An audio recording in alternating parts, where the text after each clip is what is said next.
Hello everyone and welcome back once again to Manga Goblin. This week we're going to look at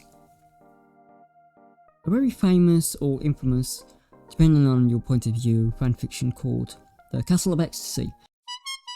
Now this is fanfiction for the Slayers series. Now the Slayers series was a series of novels and there was a few animes. I think there was 4 seasons or 5 seasons altogether.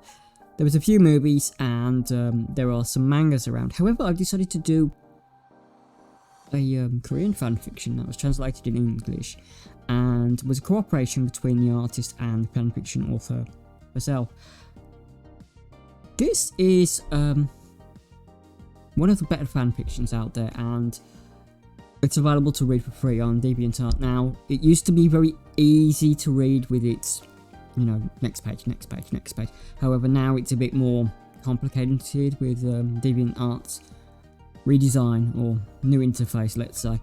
Okay, so let's go into this fanfiction. Why am I talking about something like this? Well, first thing first, it's Slayers. It's the Slayers 30th anniversary. Yes, that's right. That's been 30 years of Slayers media from the very first light novel. I believe it was also a web novel on the old web pages that used to have to input with a phone. So that's how far back Slayers goes, apparently. Let's talk about the web novel. Not web novel, sorry. Let's talk about the fanfiction. Castle of Ecstasy starts off as an atypical Slayers story. They get an inkling to go somewhere. Now this time it's often, if you understand the Slayers media, you have a lot of the tropes that the characters are used here, such as Lena in verse only does things for 2 or 3 reasons. Number 1, there's money involved. Number 2, there's food involved. Number 3, both are involved. Here she believes that some fantastic food is involved and maybe she'll be able to loot a castle at the same point. Now this is Lena Inverse, the famous bandit slayer.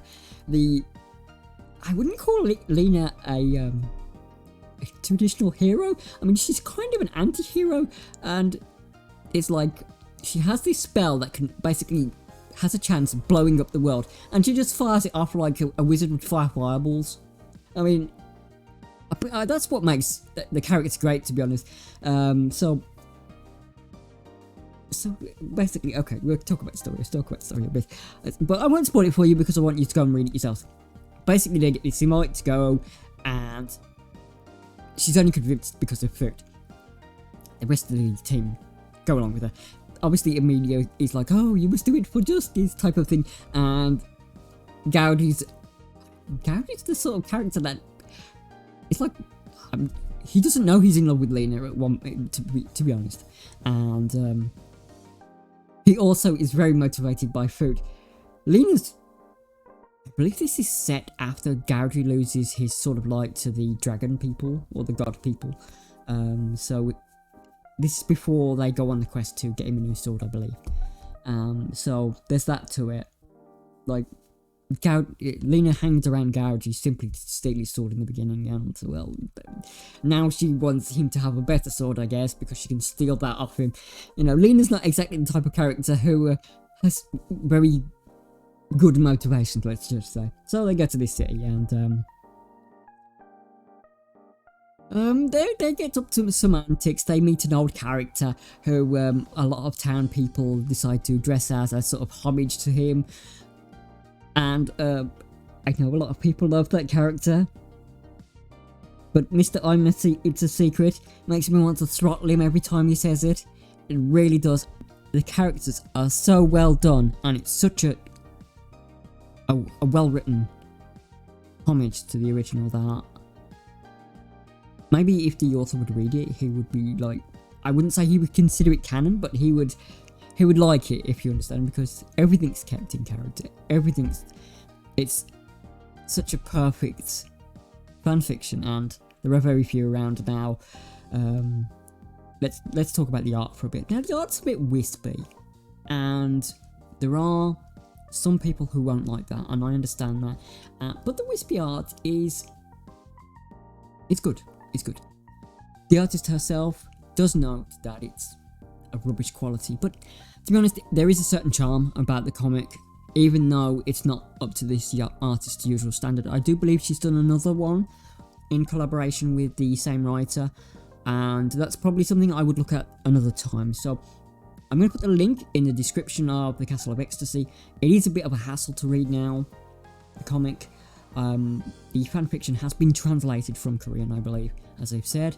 So, you know, I do have a scoring system for stuff, and if I was going to give this a score, because this is a fanfiction, I can't really use my traditional one, because I'll gauge it on like art and the author and bits and pieces like that, but we don't know a lot of information regarding that, so I'll just score it on the, does it keep the Slayers theme? Yes, it does.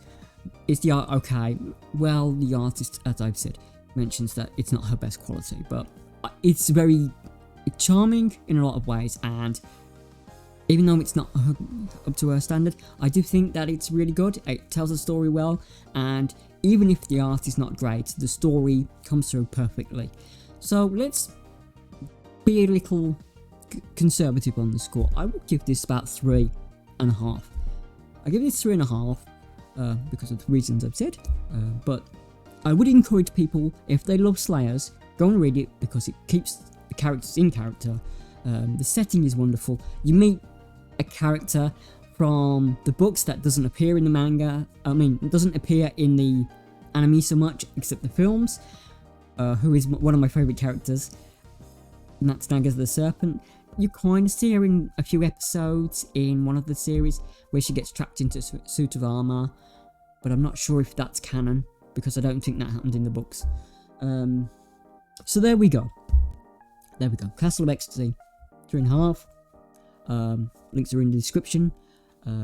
That's my first manga for this week. The next one, I'm going to be reviewing something that hopefully will get a serialization, called Yandere vs Yandere, Let the Battle Begin, which has been translated, and yeah, there we go.